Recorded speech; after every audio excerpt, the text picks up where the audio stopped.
12th Computer Science Chapter 1 Algorithmic Strategies lesson தான் நாம இந்த வீடியோல டிஸ்கஸ் பண்ண போறோம். ஸோ இதில் என்ன லேர்னிங் ஆப்ஜெக்டிவ்ஸ் கொடுத்துருக்காங்கன்றதை நம்ம ஃபஸ்ட்டு பார்க்கலாம். At the end of this chapter, the students will be able to know the basics and technical perspective of algorithm, understand the efficiency, time and space complexity of algorithm, develop and analyze algorithms for searching and sorting, learn about dynamic programming through algorithmic approach. So இந்த objectives தான் நம்ம ஒவ்வொன்றா cover பண்ண போகிறோம். First நம்ம introduction பார்க்கலாம். Introduction to algorithmic strategy. So algorithm அப்படின்றது என்ன அப்படின்னு நம்ம பார்த்தோம்னா இஸ் ஜஸ்ட் வந்து நம்ம சிம்பிளாக ஒரு லைனில் சொல்லணும் அப்படின்னா ஒரு செட் ஆஃப் இன்ஸ்ட்ரக்ஷன் அப்படின்னு நம்ம சொல்லலாம். ஸோ எப்படி ஒரு டாஸ்க்கை வந்து நம்ம கம்ப்ளீட் பண்ணணும், அதுக்கு என்னென்ன ஸ்டெப்பு, ஃபஸ்ட் ஸ்டெப்புக்கு அப்புறம் அடுத்து என்ன ஸ்டெப்பு, செகண்டுக்கு அப்புறம் தேர்ட் என்ன எக்ஸிக்யூட் என்ன பண்ணணும், தேர்டுக்கு அப்புறம் ஃபோர்த் என்ன அப்படின்னு சொல்லிட்டு ஒரு ஆர்கனைஸ்டு வே ஆஃப் கிவிங் ஸ்டெப்ஸ்ன்னு நம்ம சொல்லலாம். இது வந்து ரொம்ப சிம்பிளாக நம்ம வந்து ஒரு ஆல்காரிதமுக்கான டெஃபினேஷனாக சொல்லலாம். பட் இந்த ஆல்காரிதம் வந்து நம்ம ஸ்டெப் பை ஸ்டெப் இன்ஸ்ட்ரக்ஷன் எழுதிட்டா போதுமா அப்படின்னு நம்ம பார்த்தோம்னா அது வந்து கண்டிப்பாக வந்து நாட் எனஃப். ஸோ ஒரு பெஸ்ட் அண்ட் எஃபெக்டிவ் ஆல்காரிதம் எழுதுறது எப்படி அப்படின்றது தான் ஆல்காரிதமிக் ஸ்ட்ராட்டஜிஸ் அப்படின்றதுக்கான மீனிங். ஸோ ஆல்காரிதமிக் ஸ்ட்ராட்டஜிஸ் அப்போ நான் வந்து என்ன பாயிண்ட் வந்து ஞாபகம் வச்சுக்கணும், ஒரு ஆல்காரிதம் எழுதும்போது ஒரு டாஸ்க் கொடுத்துருக்காங்க, அதுக்கான ஆல்காரிதம் எனக்கு எழுதணும் அப்படின்னா ஸோ நான் என்ன பண்ணணும் அப்படின்னா ஃபஸ்ட்டு எனக்கு வந்து டேட்டா ஸ்ட்ரக்சர்ஸ் பற்றி தெரியணும். டேட்டா ஸ்ட்ரக்சர்ஸ்னால் என்ன, நான் ஒரு டேட்டாவை வந்து மேனேஜ் பண்ணுற ஒரு மெத்தட் தான் டேட்டா ஸ்ட்ரக்சர். ஸோ மெயினாக ப்ரோக்ராமிங் லாங்குவேஜில் வந்துட்டு நமக்கு டேட்டா தான் ரொம்ப இம்பார்ட்டன்ட். அந்த டேட்டாவை நம்ம ப்ராப்பராக மேனேஜ் பண்ணிட்டாலே வந்துட்டு நமக்கு வந்து பாதி ப்ராப்ளம் வந்து நமக்கு கம்மியாயிடும். ஸோ ரொம்ப எஃபிஷியண்ட்டாக இருக்கும் நம்மளுடைய ஆல்காரிதம். ஸோ அந்த மாதிரி இருக்கும்போது அந்த டேட்டாவை மேனேஜ் பண்ணுறதுக்கு நம்ம எந்த மாதிரி ஒரு டேட்டா ஸ்ட்ரக்சரை வந்து சூஸ் பண்ண போகிறோம் அப்படின்றத டிசைட் பண்ணி அதுக்கு தகுந்த மாதிரி ஒரு ஆல்காரிதத்தை நம்ம எழுதும்போது அந்த டாஸ்க்கை வந்து அக்கம்ப்ளிஷ் பண்ணுற விதம் வந்து ரொம்ப ரொம்ப எஃபெக்டிவாக இருக்கும். ஸோ அந்த ஆல்காரிதத்தை நம்ம எந்த ஒரு ப்ரோக்ராமிங் லாங்குவேஜ்லேயும் வந்து கன்வெர்ட் பண்ணிக்கலாம். லைக் C++ஆக இருக்கலாம், பைத்தனாக இருக்கலாம், ஜாவாவாக இருக்கலாம்.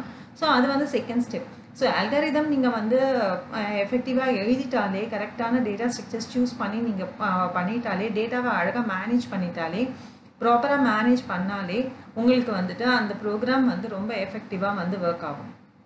ஸோ அதுதான் வந்து மெயின் பாயிண்ட் ஒரு ஆல்காரிதமிக் ஸ்ட்ராட்டஜியில் நம்ம ஞாபகம் வச்சுக்க வேண்டிய பாயிண்ட். ஸோ அதுதான் வந்து இந்த இனிஷியலாக இந்த பேராகிராஃபில் அவங்க டிஸ்கஸ் பண்ணியிருக்காங்க. ஸோ அந்த பேராவை நான் வந்து உங்களுக்கு டிஸ்கஸ் பண்ணுறேன். இதை an algorithm is a finite set of instructions to accomplish a particular task. It is a step-by-step procedure for solving a given problem. So ஒரு ஸ்டெப் பை ஸ்டெப் ப்ரொசீஜர் தான் ஒரு ப்ராப்ளத்தை சால்வ் பண்ணுறதுக்கு. an algorithm can be implemented in any suitable programming language. நான் சொன்ன மாதிரி எந்த ஒரு சூட்டபிள் ப்ரோக்ராமிங் லாங்குவேஜ் வேணால் நீங்கள் யூஸ் பண்ணிக்கலாம். அது C++ஆக இருக்கலாம், ஜாவாவாக இருக்கலாம், இல்லை வந்து PHPயாக இருக்கலாம், இல்லை வந்து பைத்தனாக இருக்கலாம். என்ன ப்ரோக்ராமிங் லாங்குவேஜுக்கான வந்து நமக்கு ப்ராப்ளம் கிடையாது. ஆல்காரிதம் ரொம்ப எஃபெக்டிவாக இருக்கணும். Algorithm must have an input, output and should satisfy the following characteristics. So first நமக்கு இன்புட் இருக்கணும், அவுட்புட் இருக்கணும். இது வந்து நம்ம ஆல்ரெடி நம்ம ஃபர்ஸ்ட் லெசன்லேயே நம்ம பார்த்துருக்கோம்.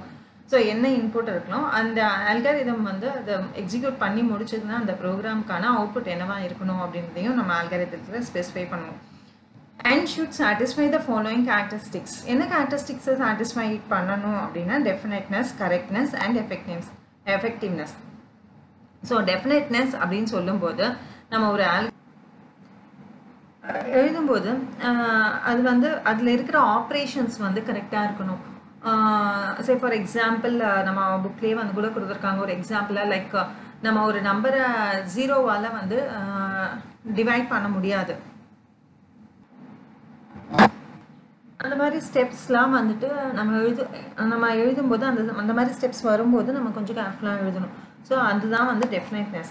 நம்மளுடைய ஆப்ரேஷன்ஸ் வந்து கரெக்டாக இருக்கும். என்ன டைப் ஆஃப் ஆப்ரேஷன்ஸ் யூஸ் பண்ணுறோமோ அது வந்து அந்த பர்டிகுலர் டேட்டாவுக்கு கரெக்டாக இருக்கா, ஆப்ரேஷன்ஸ்க்கு கரெக்டாக இருக்கா அப்படின்றத நம்ம பார்த்து யூஸ் பண்ணணும். ஸோ கரெக்ட்னஸ் அப்படின்றது சேம். லைக் இப்போ ஃபார் எக்ஸாம்பிள் எழுதுகிற ஆல்காரிதம் வந்து கரெக்டாக இருக்கும், அதில் வந்துட்டு எரர் எதுவும் இருக்கக்கூடாது. சே ஃபார் எக்ஸாம்பிள் நான் வந்து ஸ்டெப் பை ஸ்டெப் இன்ஸ்ட்ரக்ஷன் சொல்லும்போது ஓகே ஸ்டெப்ஸ் தானே, நான் வந்து லாஸ்ட்டில் வந்து எழுத வேண்டிய ஸ்டேட்மெண்ட்டை ஃபஸ்ட்டில் எழுதிக்கலாம், ஃபஸ்ட்டில் எழுத வேண்டிய ஸ்டேட்மெண்ட்டை வந்து இன் பிட்வீன் எழுதிக்கலாம். ஸோ இல்லை வந்து நான் கொடுக்குற ஆப்ரேஷனில் மிஸ்டேக்ஸோ அந்த மாதிரி எதுவும் இல்லாமல் எழுதணும். அதுதான் வந்து நம்ம கரெக்ட்னஸ்ன்னு சொல்லுவோம். எஃபெக்டிவ்னஸ் அப்படின்றது உங்களுக்கு மெயினாக வந்துட்டு எதில் இருக்கும் அப்படின்னு பார்க்க போனோம்னா, மெயினாக வந்துட்டு ஒரு ஆல்காரிதம் எப்போ வந்து எஃபெக்டிவ் அப்படின்னு நம்ம சொல்லுவோம்னா, அதனுடைய ஸ்பேஸ் அண்ட் டைம் காம்ப்ளெக்சிட்டி வந்துட்டு உங்களுக்கு ரொம்பவே கம்மியாக இருக்கும்போது, ஒவ்வொரு இன்ஸ்ட்ரக்ஷனும் வந்து கரெக்டாக எஃபெக்டிவாக வந்து எக்ஸிக்யூட் ஆகும்போது தான் அதனுடைய எஃபெக்டிவ்னஸ் ஆல்காரிதத்தோட எஃபெக்டிவ்னஸ் வந்து அச்சீவ் ஆகும். ஸோ இந்த கேரக்டரிஸ்டிக்ஸ் வந்து இருக்கும் ஒரு ஆல்காரிதம் அப்படின்னும் போது, அதுக்கான மெயின் கேரக்டரிஸ்டிக்ஸ் அப்படின்னு நம்ம சொல்லலாம். ஸோ அடுத்த இதில் வந்துட்டு பாயிண்ட் என்ன அப்படின்னு நம்ம பார்த்தோம்னா, data are maintained and manipulated effectively through data structures. So already நான் ஃபஸ்ட்டு சொன்ன மாதிரி டேட்டா வந்து மெயின்டைன் பண்ணுறதுக்கும் மேனிப்புலேட் பண்ணுறதுக்கும் நம்ம வந்து எஃபெக்டிவாக எந்த டேட்டா ஸ்ட்ரக்சர் சூட்டபிளாக இருக்கும் அப்படின்றத வந்து நம்ம சூஸ் பண்ணணும் ஆல்காரிதம் எழுதுறதுக்கு முன்னாடி. Algorithms can be developed to store, manipulate and retrieve data from such data structure. So அந்த டேட்டா ஸ்ட்ரக்சர்ஸில் இருந்து நம்ம டேட்டாவை ஸ்டோர் பண்ணவோ மேனிப்புலேட் பண்ணவோ ரிட்ரீவ் பண்ணவோ வந்துட்டு நம்ம எழுத போகிற ஆல்காரிதத்தில் வந்து நம்ம டெவலப் பண்ண போகிற ஆல்காரிதத்தில் வந்து நம்ம அதை வந்து ஃபாலோ பண்ணணும்.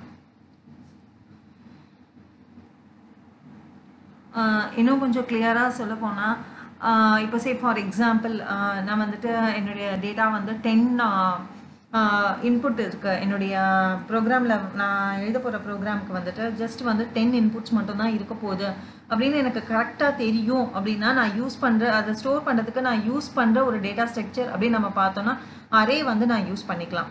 பட் இந்த கேஸ் நான் வந்துட்டு எனக்கு எவ்வளோ இன்புட் இருக்கும் அது வந்து சேஞ்ச் ஆகிறதுக்கான சான்சஸ் இருக்குது. அப்போது என்னுடைய ஸ்டோரேஜ் கெப்பாசிட்டி சேஞ்ச் பண்ண வேண்டிய அவசியம் இருக்கும். அப்படின்னும் போது நான் அரேஸ் யூஸ் பண்ணுறது அது வந்து கரெக்டாக இருக்காது. அப்போ நான் என்ன மாதிரி டேட்டா ஸ்ட்ரக்சர்ஸ் போவேன் அப்படின்னா, லிஸ்ட் அந்த மாதிரி டேட்டா ஸ்ட்ரக்சர்ஸ் தான் எனக்கு சூட்டபிளாக இருக்கும். ஸோ நம்ம யூஸ் பண்ணுற டேட்டா ஸ்ட்ரக்சர்ஸ் அரேஸா இல்லை லிஸ்ட்டா அப்படின்றது வந்து நம்ம ஸ்டோர் பண்ணுற வேல்யூஸை பொறுத்து நம்ம டிசைட் பண்ணிக்கலாம். ஸோ அதுதான் வந்து இங்கே எக்ஸாம்பிள்ஸ் கொடுத்துருக்காங்க. ஃபார் எக்ஸாம்பிள் என்னெல்லாம் டேட்டா ஸ்ட்ரக்சர்ஸ் இருக்குது அப்படின்னா, arrays, structures, list, tuples, dictionary. So இந்த மாதிரி நிறைய டேட்டா ஸ்ட்ரக்சர்ஸ் இருக்குது. ஈவன் நான் ஒரு ப்ராக்டிக்கலாக ஒரு டே டு டே லைஃப்பில் நம்ம பண்ணுற ஒரு எக்ஸாம்பிள் அப்படின்னு நம்ம எடுத்துக்கிட்டோம்னா, நம்ம ஃபேஸ்புக் நிறைய பேர் யூஸ் பண்ணுவோம், சோஷியல் மீடியா நெட்வொர்க்லாம் யூஸ் பண்ணுவோம். ஸோ அதில் யூஸ் பண்ணுற கான்டாக்ட்ஸ் அப்படின்னு நம்ம அதில் இருக்கிற கான்டாக்ட்ஸ் ஃபார் எக்ஸாம்பிள் நான் ஃப்ரெண்ட் லிஸ்ட் இருக்குன்னா, என்னுடைய ஃப்ரெண்டுக்கு இன்னொருத்தவங்க வந்து ஃப்ரெண்டாக இருப்பாங்க. ஸோ நான் மியூச்சுவல் ஃப்ரெண்ட்ஸ்னு ஒரு கான்செப்ட் இருக்குது.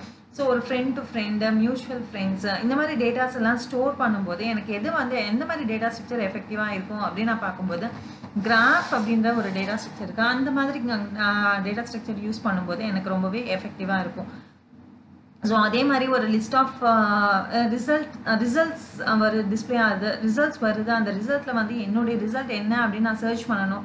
ரிசல்ட் மேபி ஒரு 10,000 பீப்புள் இல்லை 20,000 பீப்புள் ஒரு டிஎன்பிஎஸ்சி எக்ஸாமோ அந்த மாதிரி ஏதாவது ஒரு டெட் எக்ஸாம், அந்த மாதிரி எக்ஸாம்ஸில் வந்து நம்பர் ஆஃப் கேண்டிடேட்ஸ் நிறைய பேர் இருப்பாங்க. அதில் நான் சர்ச் பண்ணணும் அப்படின்னும் போது நான் ஈஸியாக எப்படி எஃபெக்டிவாக சர்ச் பண்ணலாம் அப்படின்னா, for example binary search use பண்ணுவாங்க. பைனரி சர்ச்சில் வந்து நம்பர்ஸ் வந்து ஆர்டர்டாக இருக்கும்.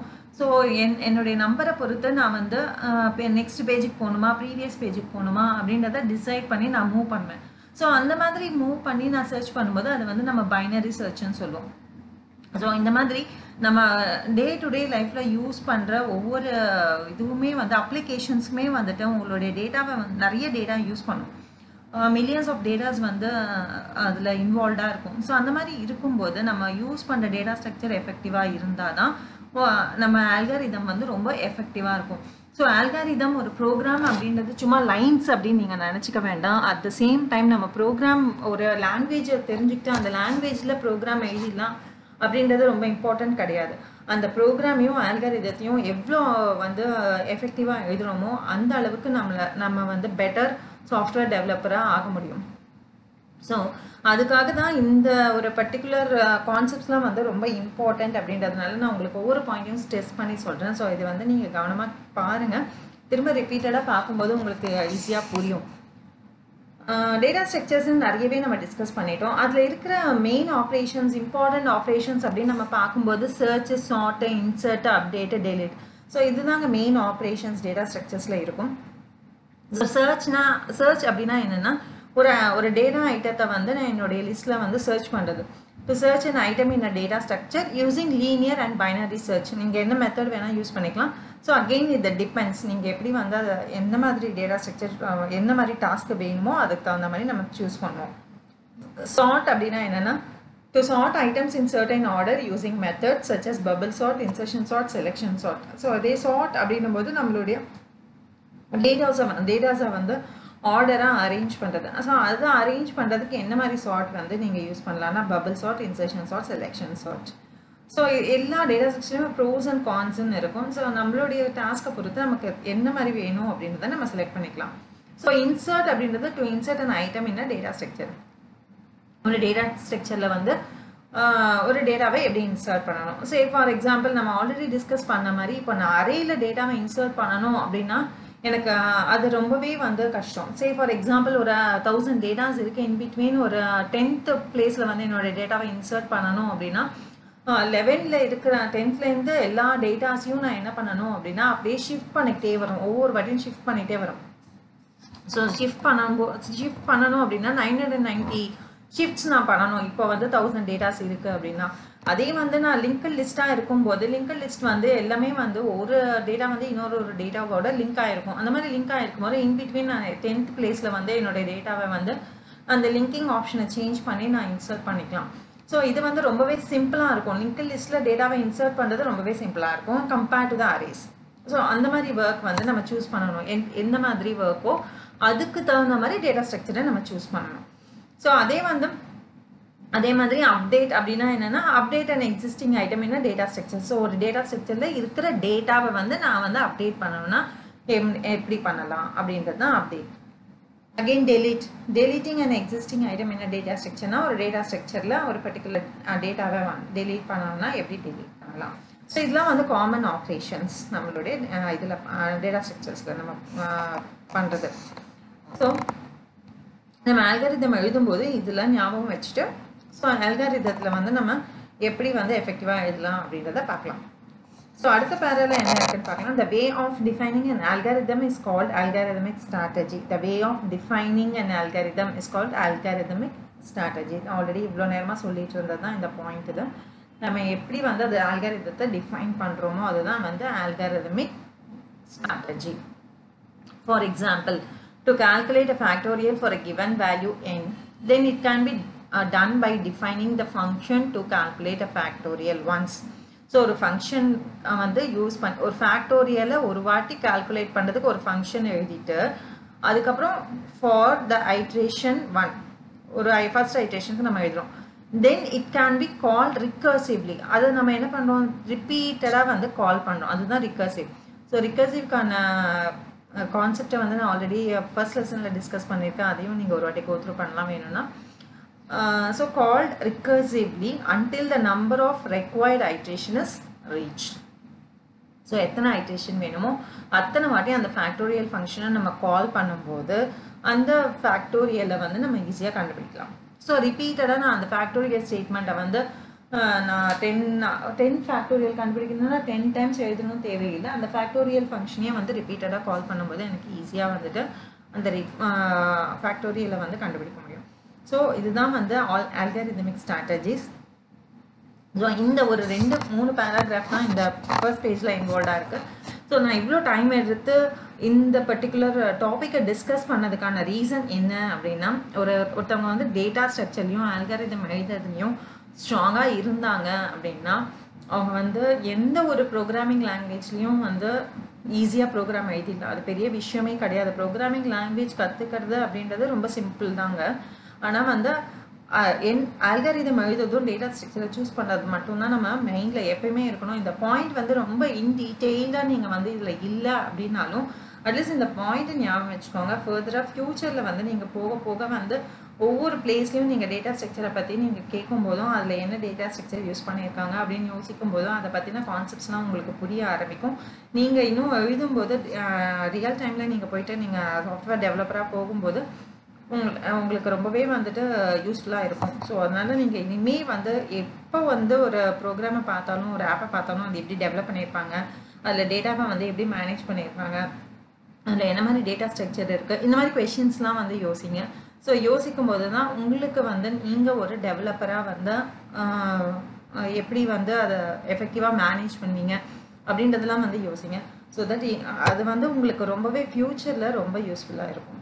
ஸோ இந்த அடுத்த டாபிக் வந்து 4.1.1 கேரக்டரிஸ்டிக்ஸ் ஆஃப் அல்காரிதம் நம்ம அடுத்த வீடியோவில் டிஸ்கஸ் பண்ணலாம்.